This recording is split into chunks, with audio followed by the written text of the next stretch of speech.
Hello there, I'm Rob Hudson. I'm a member with the law firm Frost Brown Todd, and I'm a volunteer for the Northern Kentucky Bar Association. It's my pleasure to welcome you to this second program in our 2022 NKBA Legends Series. Why do we have the Legends Series programs? Well, several reasons. One, it's important to recognize and honor the attorneys in our community and the judges who've had a meaningful impact on the community as a whole. It's also important for the next generation of lawyers, at least we believe at the NKBA, it's important for them to have access to the experiences and the greater understanding from members of our community who've practiced law for many, many years or presided from the bench for many, many years.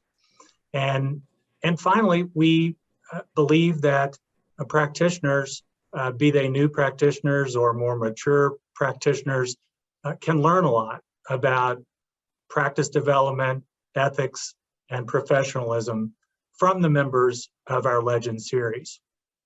For our live attendees today, if you have questions, send them in via the Q&A feature. We'll address those at the end of the program as time permits. This is a big day for our program because we're really privileged to have two guests who will be conducting the program, and they're a father-son dynamic duo. Son Michael Bartlett will be conducting our Legend interview. Michael is the Director of Sales and Operations for NS Talent Solutions. They're headquartered in Fort Wright.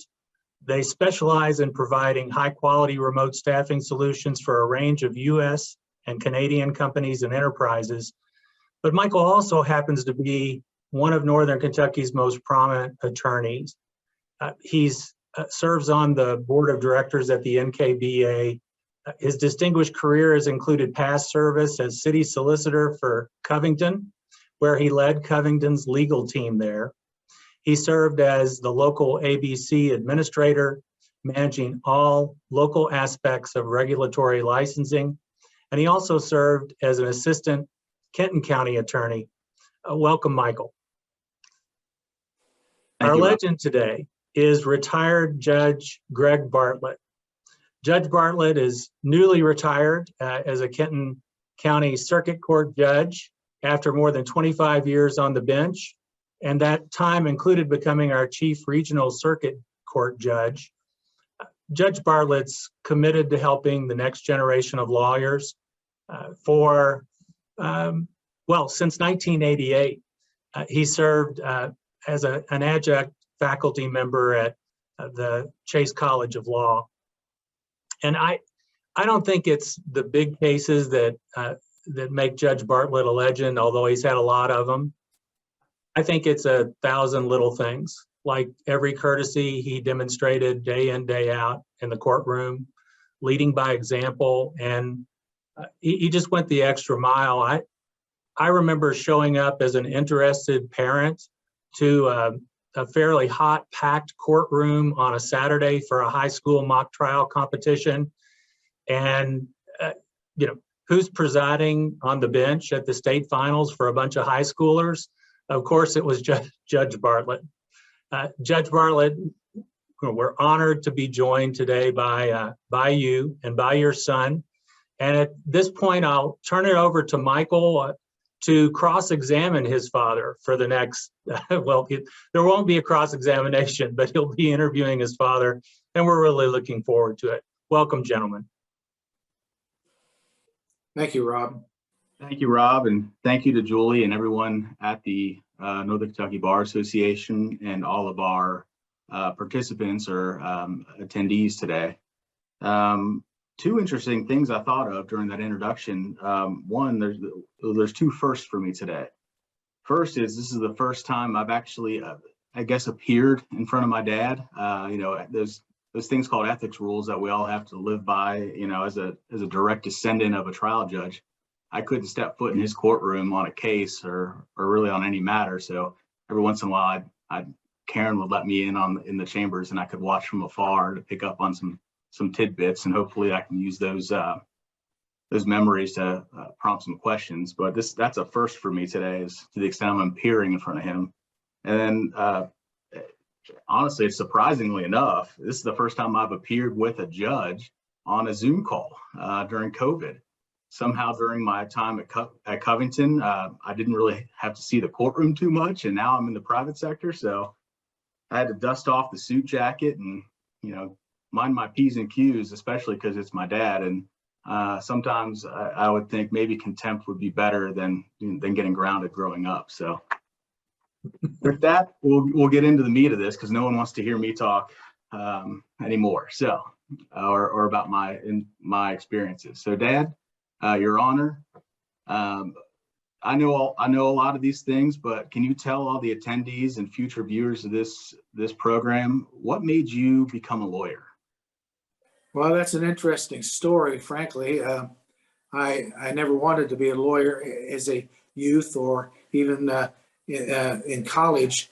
I had a good friend, Ed Ziegler, of course, eventually became a law professor at Chase, but we were friends in his high school years. And when he was about ready to graduate from Notre Dame University, he said he was going to go to law school. And I said, at that time I was teaching in high school, and I wasn't doing a very good job, frankly. And I decided I needed to get into something else. And when Ed said he was going to law school, I said, law school, that's something. I wonder what that's like. So I went ahead and applied to University of Kentucky and got accepted, and go down to law school in 1970, and I learned what it was all about. I didn't know what a lawyer did at that point. Most of the people you run into in law school anymore have generations of lawyers in their background. I didn't have any, because I didn't have a clue as to what a lawyer did. So, but I thought, well, it's something different. And one thing leads to another, as I'll tell you in a few minutes. The people that I ran into in law school, and then after I got out of law school, really formed my attitude towards things. I developed a liking for it. And there's, I guess what made me go to law school was pretty much a chance. Just a friend of mine said he's going, I thought, I'll give it a try. So that's what led you to take a chance, take a risk, and give it a shot. Over the 2-3 years, I think you may have graduated a little early. Some big shoes to fill that I wasn't able to fill myself. But tell us about your experience. Looking back on it now, I know that there are some pretty interesting characters that you attended UK with during that time period. But from walking in the door, somebody who had no lawyers in the family, didn't know what to expect, and where you are here towards the next phase of your career. Looking back on it, what are your thoughts about that time? Well, I've always said this. I thought the 3 years, it was 2.5 years, because I went to summer classes. So I graduated in 2.5 years, but I've always said it was the best time of my life. I'm not kidding. I enjoyed law school. I enjoyed learning. And I got to back up a bit. I always wanted to be a teacher. And so that's what I was doing for 2.5 years before I decided to go to law school, and then wound up teaching law school. So things sort of spin around. But I did enjoy law school, and I enjoy now teaching at law school. It was a good learning experience. But when I went there, I'm thinking, the first week or so of law school, I'm in this classroom, I'm looking around, I said, I got to be the dumbest person in this room. It was sort of frightening. And maybe I was, I don't know. But I met some good people, lifetime friends, and I really enjoyed the learning experience. Well, are there any specific people or any type of stories, like Rob said, from my perspective, the little bits of practice pointers you've been able to give me over the years, to use a baseball analogy, your style has always been more of the small ball game, moving things methodically through, having little victories. There's very rarely, grand slams, but it's more about putting points on the board. And at the end of the day, your score is a little bit better than the other person's score. So are there any of those little small ball stories from law school or in your early career that you can remember? Well, I don't know if I've never thought about it in terms of baseball, but no, not that I know of. As I said, I enjoyed the law school, and some of the people who influenced me were like Professor Lawson, who's still around. I don't think he's retired fully yet. Bob Lawson, the evidence and criminal law guru in the state of Kentucky, and Professor Matthews, W.L. Matthews, was the dean of the law school when I was there, and they just impressed me not only by their knowledge but the way they comported themselves. Professionalism is a big thing to me. How you project yourself, how you conduct yourself, and that I think I wish everyone would focus on that in their practice, to be professional in all respects. It's not all about winning and losing. It's about playing the game fairly, if you want to get back to sports analogies. I don't know if that answered your question very well, but I wanted to get that in. Well, I think any answer is a good answer today. So going forward into your law school career, and then right after, a lot of times people have clerkships or, summer associateships, and, you walk out of graduation and you go into a firm or government. What was your path? Well, that's an interesting story as well. My first year of law school, I'm sitting around and I see all these other students getting clerking jobs in downtown Lexington. I didn't have a clue as to what a law clerk was. Of course, back then they didn't get paid $90,000 as a law clerk. But anyway, I said, the ones who were getting these clerking jobs seemed to be the smarter ones in the room. So I'm thinking, I got to look into this. They're onto something. I want to get in on too. So I went downtown Lexington, knocking on doors, and I finally knocked on the door of Landrum, Patterson, and Dickey, the predecessor of what is now Landrum and Shallis. Anyway, Landrum, Patterson, and Dickey were the three lawyers, and eventually they had a fourth by the time I joined them. I knocked on the door and I said, do you need a law clerk? And Charlie Landrum, who was one of the great influences of me, said, what's a law clerk? And I said, well, I can do some research for you and run errands and all that. He said, okay. So they hired me as their first law clerk, and I got paid like $4 an hour or something like that. And but it was a great experience. I learned so much from Charlie Landrum, who was an old-time trial lawyer. He was one-time president of the KBA, but he had an interesting practice as a defense attorney. He represented the L&N Railroad, the Ford Motor Company. Had a lot of big clients, but he was just an old country lawyer in the sincerest, purest sense of the word. And I really enjoyed knowing him as a person and working for him. And I think a lot of my style of trying lawsuits I can trace back to Charlie Landrum.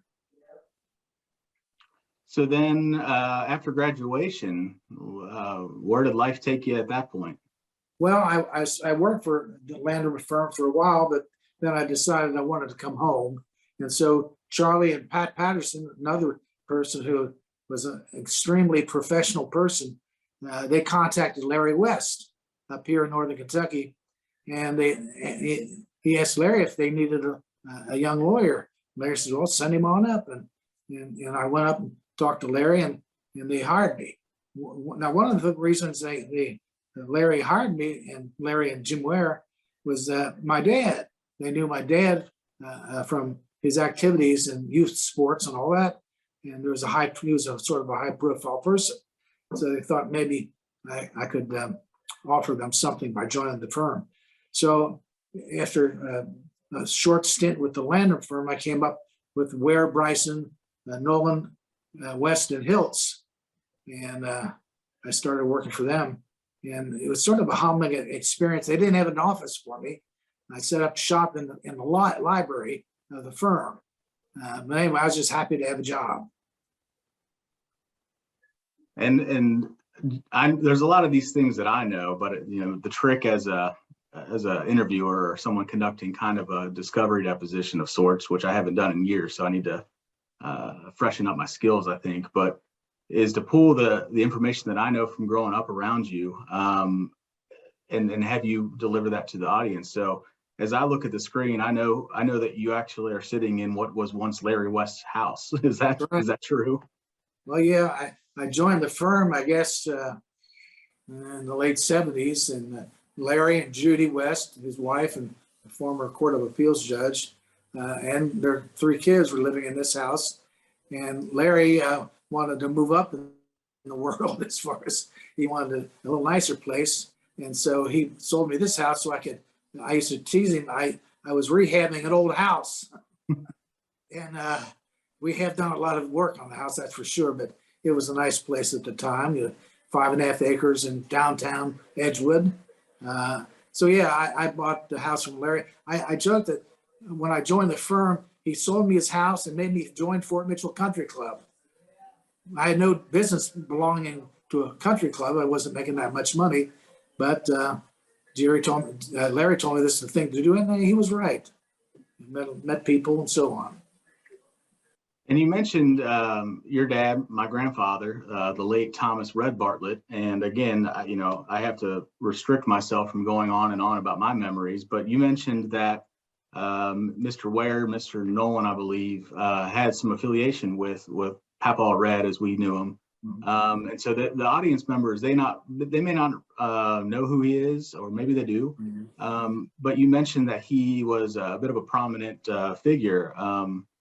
And can you explain that a little bit? Well, for 50 years, he ran the Knothole baseball in Campbell County for 50 years. He started the boys club in Campbell County. He ran out of the boys club, he ran youth basketball leagues and the Junior Olympics. So he was very involved in youth activities, and his job was recreation director at the city of Newport. But he had a long tenure in doing that kind of work. He met a lot of people ran into my dad in that respect. And, so just to clarify, when I say prominent, what does that mean to you? Is that wealthy? Is that, service to the community, things like that? No, well, you don't associate my dad with the word wealthy. No, he was a city employee. I don't know if he ever got any pay for any of those things that, like the baseball stuff, but he was just a pure-hearted volunteer. Let's put it that way. And one of the things that I think about with my dad, and I think you may know about it, his mother died when he was a year old. She died of the original flu in 1918. So another way of looking at it, that I've only had one grandmother in my life. And he was, when she died, he was placed in an orphanage, the old St. Joseph orphanage in Cold Spring, which isn't there now. The DAV facility is there. But there were 5 children, and one by one, as they got older, they were released from the orphanage to live with my dad and my aunt, who was basically the surrogate mother. And so I think a lot of what my dad did was influenced by the fact that he was in an orphanage as a child, and he wanted to give back. And he was always a big advocate for the sisters, because they ran the orphanage. He had a fondness for them. And so anyway, that's sort of his story. So to kind of put that in context then, you grew up around Papa Red, who obviously was a very generous and a very service-minded person, doing things like dressing up like Santa Claus for, people that didn't have a whole lot over the holidays. And then you decided on a chance to go to law school, and you've learned a few things and, literally opened some doors for yourself, or at least knocked on them. and then you find yourself in Edgewood in the, mid to late 70s, in a new world of, joining a fairly established law practice and trying to, take those next steps in your career. Can you tell us what you were learning at that point and how that experience was for you? In the law firm, you mean? Yes. Yeah. Well, it's again, I was fortunate to be in a firm with some fine individuals. Jim Ware, of course, was an outstanding lawyer, more of an office lawyer than a trial lawyer. His father, Ori Ware, was still alive when I joined the firm. He died at age 76, I think. So when I joined the firm, he was 74. He had still come to the office basically every day and just putter around. But he was an interesting fellow. One time he was a congressman, and he had the distinction of Charles Lindbergh flew him for a ride in his plane. So Ori was an interesting character. But Jim was an excellent lawyer. He pretty much did banking and wills and trusts and so forth. Rodney Bryson, on the other hand, they brought Rodney into the firm years before I came to be the trial lawyer. Jim's brother died, and so they needed a trial lawyer, so they brought in Rodney Bryson. And Rodney was a tremendous lawyer, trial lawyer. And I learned a lot from him. He was, as I mentioned, he exuded professionalism and style. He had a good style to him. And when he could hold a jury's attention in his hand, So I learned a lot from Rodney. And then Jim Nolan was a great guy. He was the workers' comp guy. I inherited that practice from him. And he was a good guy, a nice fellow, very religious family man. Of course, Larry West. You can't beat Larry West. He was the best. He sort of took me under his wing as maybe not a son, but maybe a younger brother. And he basically gave me cases. Here, work on these cases. And I learned from doing. And of course, he gave me a lot of tips. One of which was never react or overreact when things go wrong. Just keep it cool. Keep it cool. Like that one commercial years ago. Never let them see you. Never let them see you sweat. That's Larry taught me that. And as far as courtroom demeanor, he'd say, "Don't talk to a jury walking. Stop and talk to them. Don't be walking all over talking at the same time." So little things like that he taught me. But he was just a good example of a good guy, And I remember he had a fondness for collecting little miniature owl statues. Yeah, right. I don't know where that came. I like to I saw him as he was kind of the wise owl. He was always there was a presence in his office. He had these owls, and it was always very, very cool and calm. One to say about Larry again is difference in demeanor and personalities. I was more like my Irish temper or whatever would come out, and I want to punch somebody in the nose. And of course, I'd never do it because I don't have the physical size to get into a real fight. But I get, I'd go at it in argument, and some lawyers would aggravate the hell out of me, and I'd come back to the office steamed up and complaining about this other guy, and Larry would never say a bad word. Come on, Larry, say something bad about the guy. He wouldn't. You couldn't get him to say anything negative. But it was to my benefit. I learned to stay calm and win the case. That's the best revenge. Well, and I gotta editorialize this a little bit. Growing up, I had a little bit of that Irish wanting to combat things, and I still have a little bit of that, but which I think everybody should have a little edge to them, right? But I guess Larry, or my dad, has become Larry over time, because try as I might as his only son to engage him in an argument over very trivial matters, as adolescents and teenagers do. He never took the bait. He was always the cooler, calmer. Hey, let's think big picture here. And it took me, a while, but I think over time, now that I have my own kids, you're able to kind of pull back a little bit and say, hey, as Dad says, when you're all steamed up, take a pause and then see it for the big picture, right? So I appreciate that. So what kind of cases were you working on early on in the Ware Bryson days? Well, of course, their firm was mostly insurance defense. So Larry really was great about that. He really gave me the start. He would give me cases to work on for State Farm and other insurance companies like that. And my first trial was down in Grant County. Judge James Ford was the judge, and he's got those who are still around to remember him. He had a tendency to tell people, now you lawyers are putting me in the middle here. They used to get a laugh out of everybody. Well, that's what your job is, Judge. You're in the middle. Well, you're making me make decisions here. But anyway, I had my first trial there, and it was, I think, a property damage, auto accident case. And I think I lost, but anyway, it was fun. There was no such thing as second chairing for another lawyer. You just jump into the pool and swim. And so, I went down there and tried it on my own. I didn't even know anything about anything. I had to look up the books as to who goes first in the trial and all that. So it was really a learn by doing experience. And that was the way I did it throughout my career. I learned by doing. And like I said, there was no second chairs. Occasionally, we had people who would, I had paralegals, like Candy Smith was the paralegal, and she would be in the second chair, but she wasn't a lawyer at the time. And so that was the thing. Like I said, I told my classes at law school, when you get out of law school, don't think that you know it all. You learn by doing it.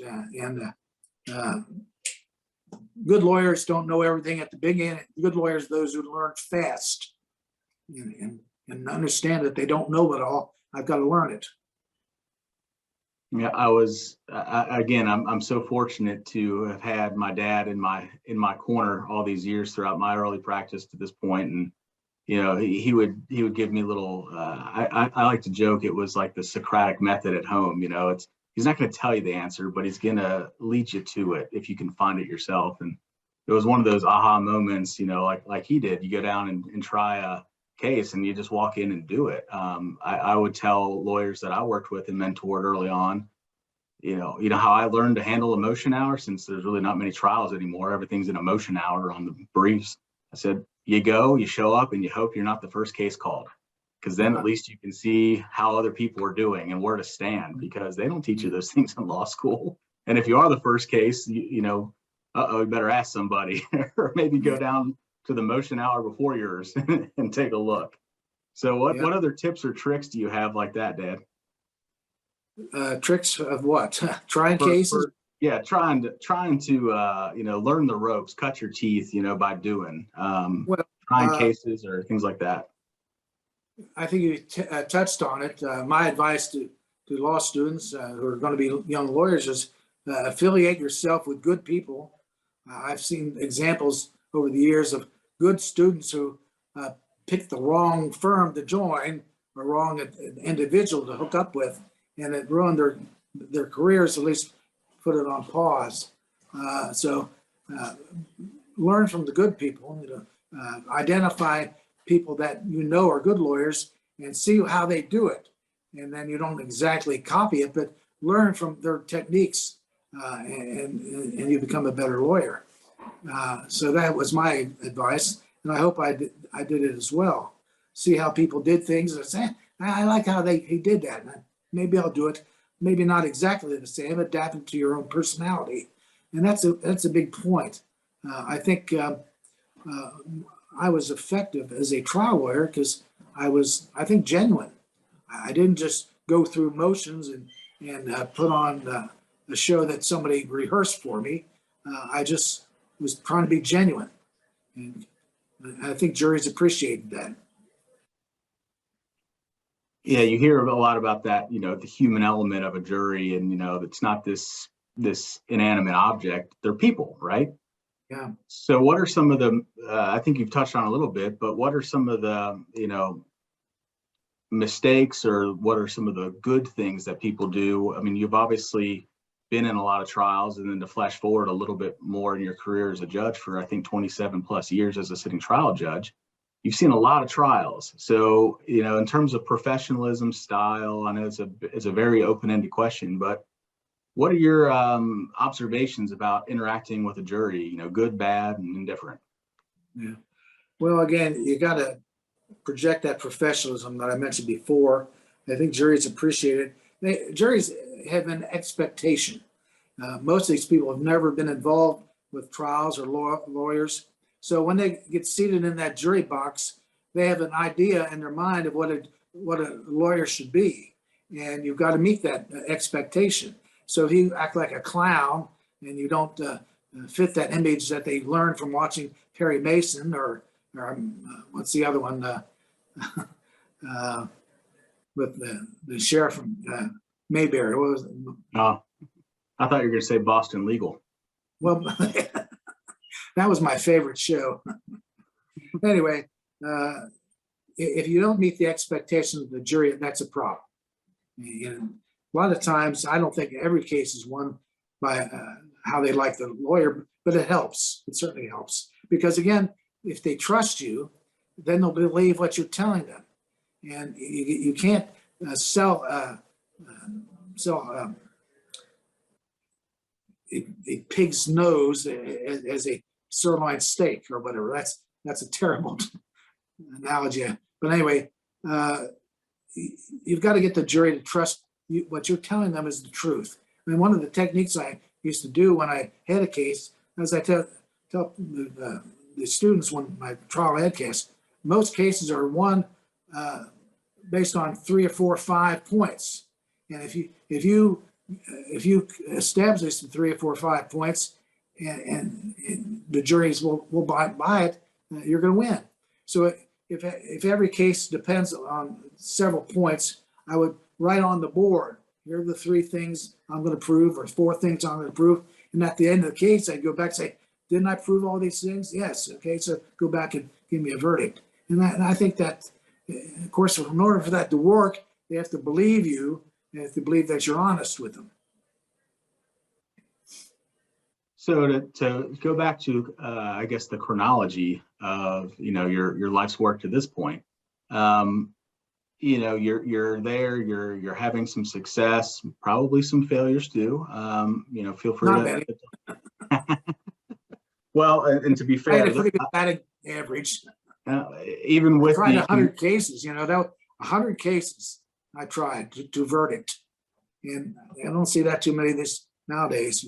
100 cases tried to verdict. So, wow. Over how many years would you say that was? 20. It was 20 years. So 5-year average, So you tried about 5 cases a year over 20 years with a firm that eventually was Ware, Bryson, Weston, Bartlett, some other people, just to name drop a few that had been affiliated with that firm. Now Court of Appeals Judge Suzanne Citrello, her husband Bob. A lot of interesting and very successful and good people in that firm that I had the opportunity to kind of watch growing up. But over that 20 years, before you became a judge, can you take us through that decision that eventually someday you woke up and had to make a choice? I'm gonna try to be a judge. It came over a period of a few years, because I was pretty well satisfied doing what I was doing. I was pretty successful, and as I tell people for many years, I've been telling people why I decided to become a judge. I said, well, I guess it goes back to what I inherited from my dad and from school, Latin school, and priest and all that. I wanted to do something good, and saving money for insurance companies didn't quite get it. So I had to do something better with my talents than just save State Farm money. So I started looking around at being a judge, thinking I could do some good by being the neutral person in the courtroom. And that is like everything else in life. Things worked out. Judge Goodnow was getting ready to retire, so I said, well, I think I'll aim for his spot when he does it. And I was fortunate to get appointed by Governor Brereton Jones, and then got elected the following November. I was appointed in June and elected to keep the seat in November. That's the politics of the thing. And I had Joe Meyer was a good friend and fellow Latin School alumnus, and he at the time had the ear of the governor. He was a important senator in Frankfurt. And he was able to pull a fast one on Brereton Jones and tell him that I was the one to appoint. I'm joking on that, of course. But anyway, so that was why I became a judge. I wanted to do something more in a area of doing something for the community.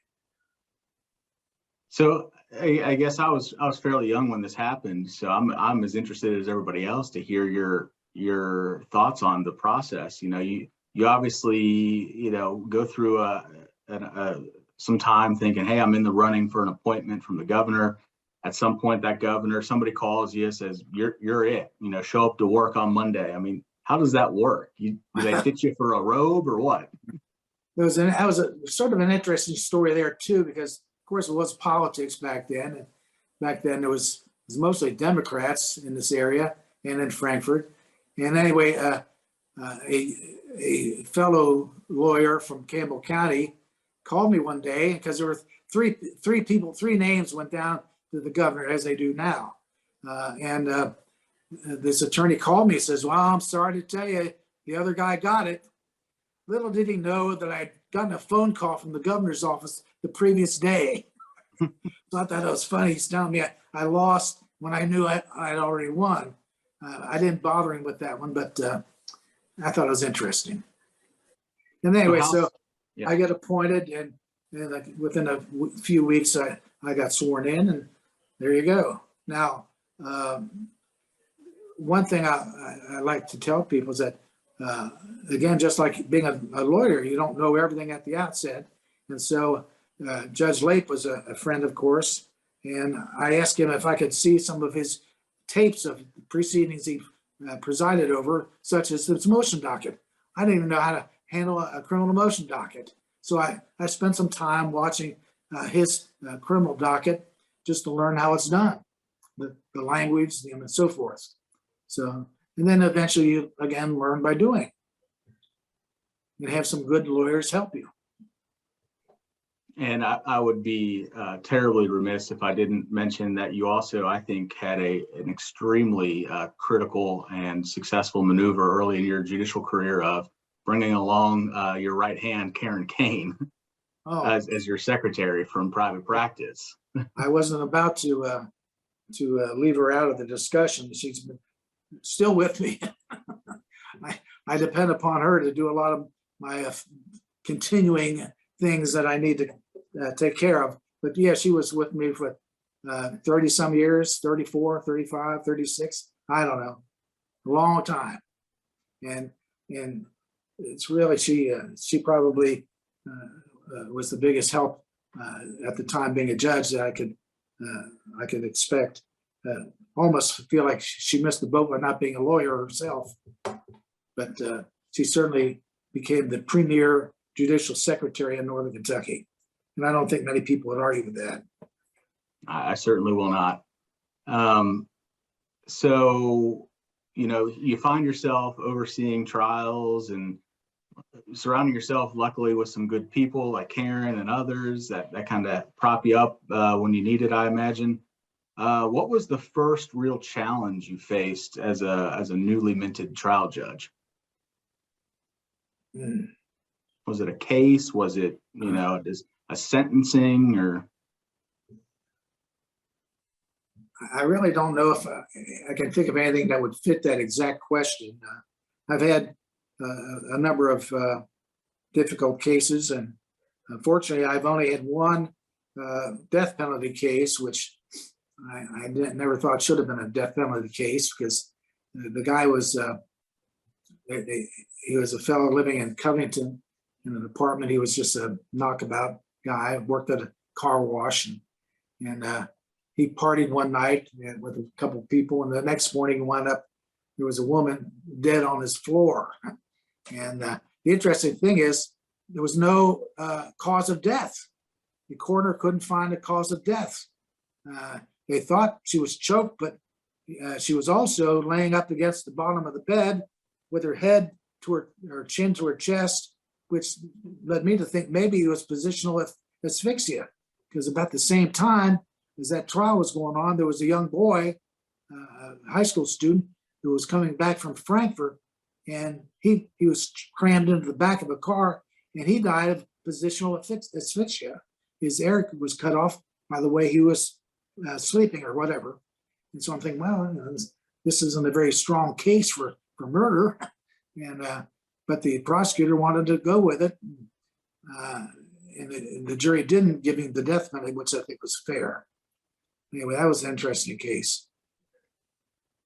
Very interesting. So that was kind of a very big case. Without getting into details, or what are some of the other cases that you presided over that are some of your favorites that hopefully the appeals times have run at this point that you can talk to? But I trust your discretion on what level of detail to have there. One of the questions someone proposed was, what was my longest jury trial? And that was easy. It was a 3-week civil case involving the construction of the Ascent next door. And there's a lawsuit over the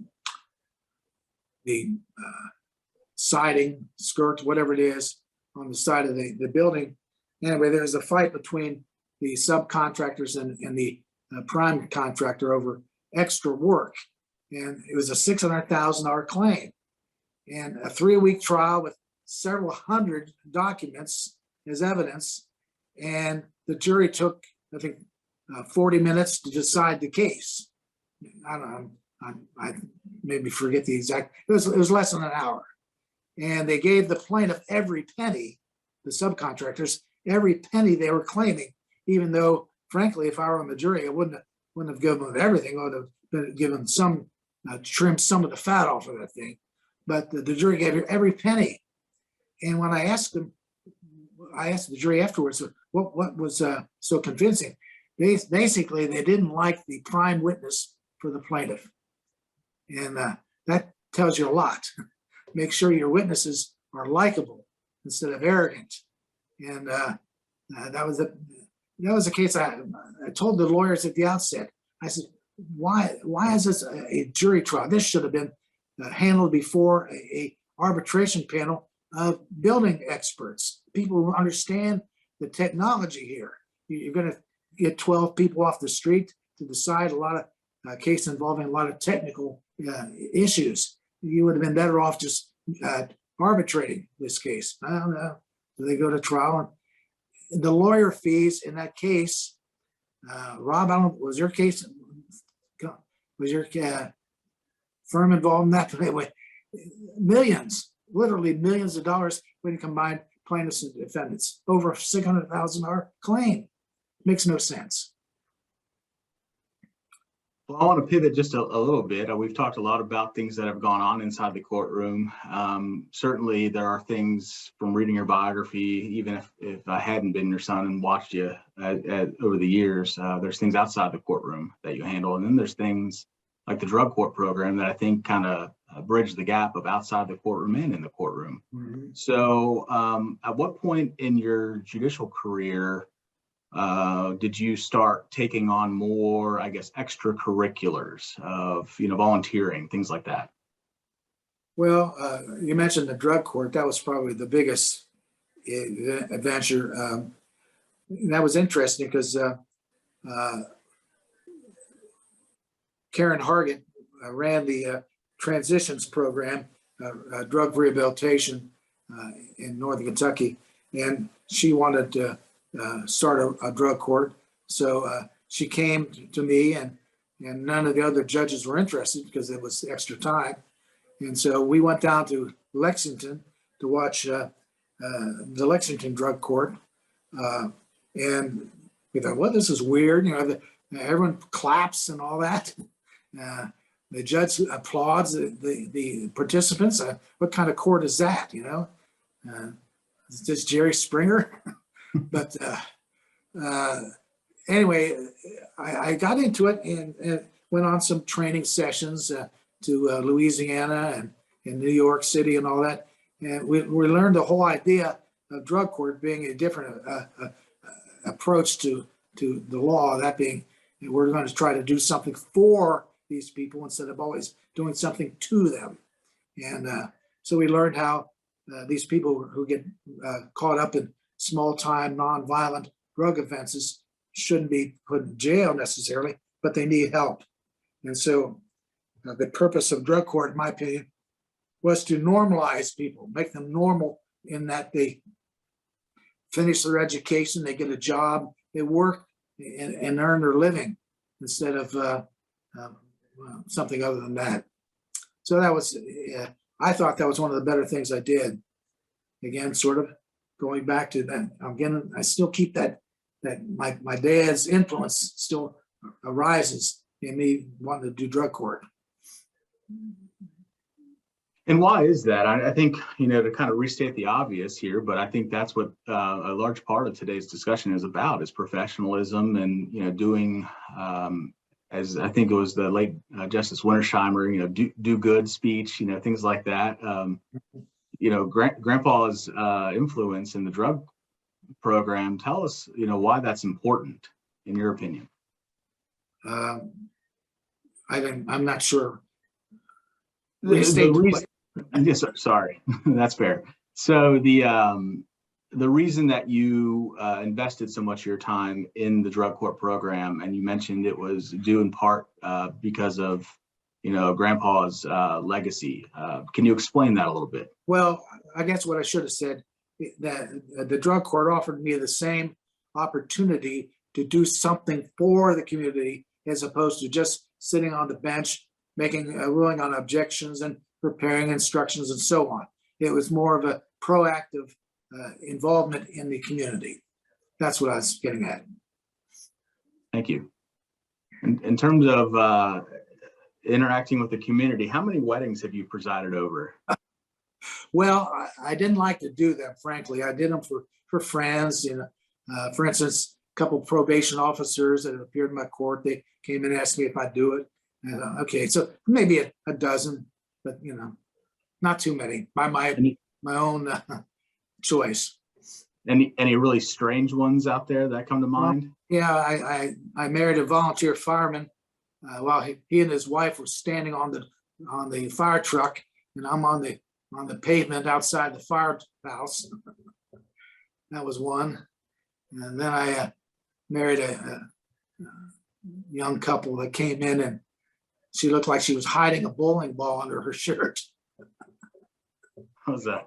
And the time-sensitive matter. The proud husband, he was wearing a shirtless or a sleeveless, like a basketball jersey. Really got all gussied up for the occasion.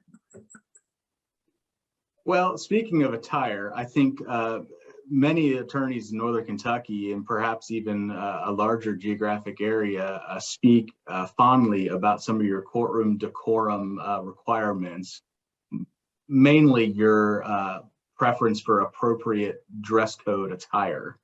Can you talk about that a little bit? Well, yeah, I think that's appropriate. I mean, I don't know if you're referring to my necktie. More about your customers. Well, yeah. With summertime coming upon us, litigants tend to be casual, and the women would come in with their midriff showing and low cut clothes, and the men would come in with shorts on, and I'd have to tell them, I says, which ball game are you going to today? You know, it says, don't you realize you're in a felony courtroom? Not to disparage the district court, but I said, you know, you could go to prison because of this case. Don't you think you ought to dress like it's a little more important than going to a volleyball or softball game? So anyway, so I'd make him go home and come back next week with proper clothing. I can picture Karen fielding those calls right now saying, yeah, tell your client to dress more appropriately the next time. What do you want me to tell you? Yeah. One of the things that would come up sometimes over a dinner conversation is, when there was an especially inappropriately dressed defendant or a witness or something, was that you would tell me, and I think this is what I want to share with the listeners here is, you should tell your client at least dress to the level that you would if you were applying for a job when you go to court, because the stakes are every bit as high as being employed, probably higher, since your freedom potentially is on the line. So I think that was a good bit of advice, because every once in a while I would have a client myself who saying, let's go shopping. We've had jurors ask, well, what should we wear? I said, well, just wear whatever you normally do. Let's say going out in public, going to church, maybe that would be a good one. So anyway, but yeah, they don't make a good impression on the court if it's a non-jury matter, or certainly the jury if they look like well, they disrespect the jury and the court by dressing improperly. Are there questions from these? Are there other questions that we have, or I still have a few. See what other people are asking if they have any questions. You gave me a list of things to talk about. Judge, I'm not seeing. I apologize. That's all right. I'm not seeing anything out there by way of questions, so you guys must be doing a terrific job of covering the subject matter. And we do have about 9 more minutes to go. And all right, Michael, if you've got more to cover, that'd be terrific. Sure. Yeah. And if anyone has any questions, feel free to enter them in the chat, and we can read those out. But another thing we've touched on throughout the hour today is, the importance of civility and the idea of professionalism in the practice of law. And I know, that seems to be a struggle in the world we live in these days with technology. But what are your, as a seasoned litigator, a seasoned trial judge, what feedback or what words of wisdom can you give all of us, really, young, more mature, whatever, all of us? Well, on being more on professional. the idea of civility, I think that's an important thing, because civil lawyers should be civil with each other. There's a code of civil conduct that many people need to check. But I mean, we could have very contested trials. I remember I had a lot of respect for Andy Jolly. Most people your age certainly wouldn't know who Andy Jolly was, but he was quite sort of reminded me a little bit about Charlie Landrum. He was an old, now when I say old, I'll get me in trouble. I had a trial against him many years ago over in Campbell Circuit. He represented this fella that was driving a pickup truck and got on the wrong end of a collision with a semi. I represented the semi. And anyway, it was a very contested case. And afterwards, we went out to what was the old El Greco restaurant. We had drinks together, because that's what you did, And but I had another case with Andy. And it's funny because I had a lot of respect for him, and he was a good lawyer, a good politician. He was county judge in Campbell County for a long time. But anyway, we had a trial, and I wanted to pair off. He was an older person, I was a younger guy, and so I wanted to play that I'm the young guy who doesn't know anything approach. I just hope I can survive this trial against my adversary. He's what did I call him?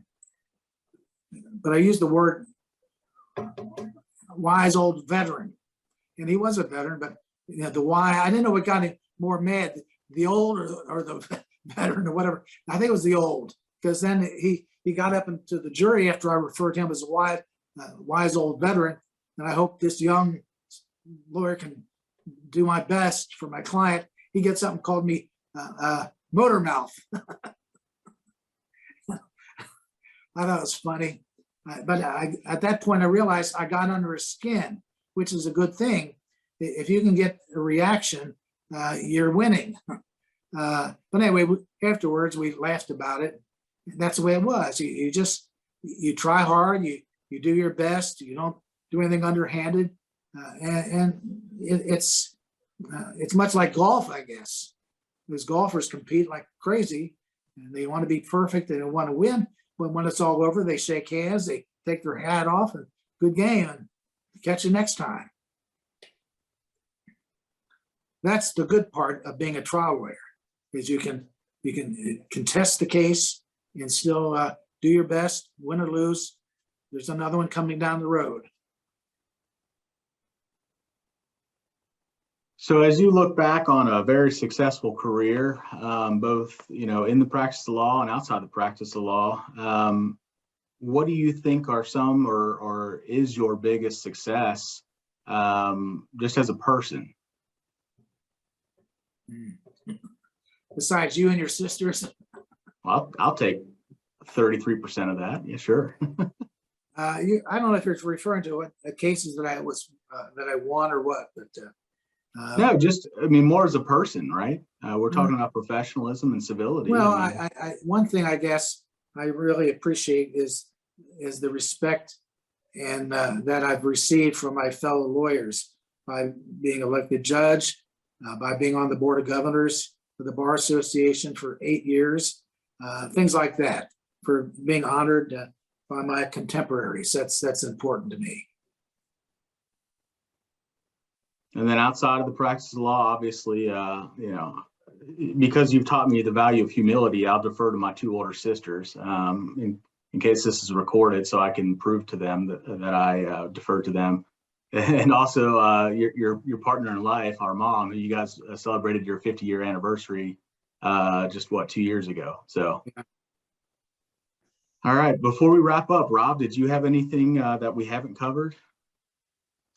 I'm checking the Q&A right now, and Shannon Egan asks, if you could go back in time, Judge, and give yourself advice when you were a young lawyer, what would you say about work-life balance and the idea of attorney wellness?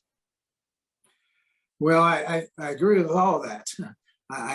There should be a balance. I don't know if I practice that as much as I should have, because there's a lot of evenings and weekends and so on.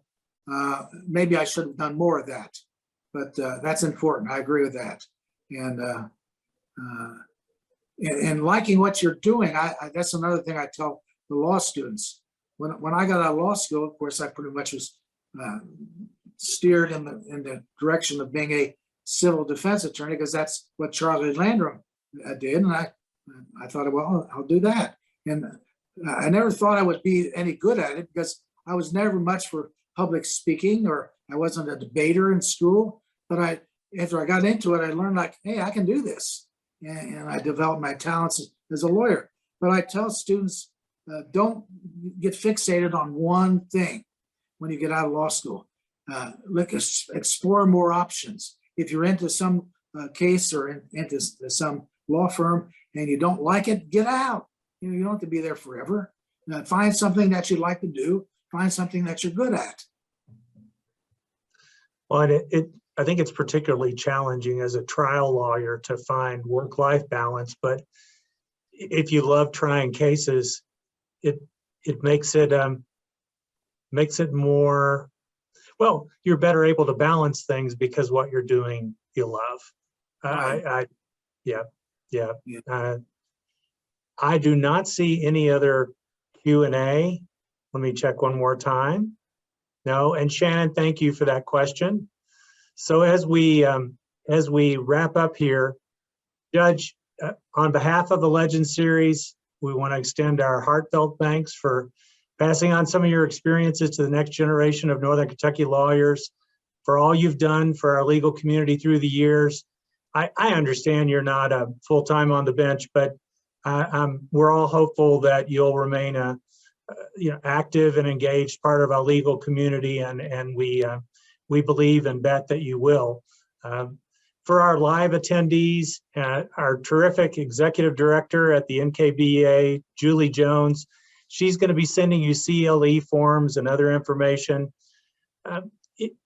reach out to me at rhudson@fbtlaw.com or to Julie or really any member of the NKBA board with your suggestions about future Legends programs and with any other suggestions. We really want and we need your input. I hope you'll join us for our next Legends program. It's June 14th, and it features Rob and Trudy Craig. So we have another duo here, this time husband and wife, both lawyers, both extremely successful, and they have demonstrated throughout their careers the type of character and practice that it's just elevated our profession. And if you can join us on June 14th, you'll understand better how they've favorably influenced really countless lives in Greater Cincinnati and Northern Kentucky. Judge and Michael, thanks again for today. For all of our attendees, thank you for joining us and have a terrific one. Well, thank you, Rob. Thank you.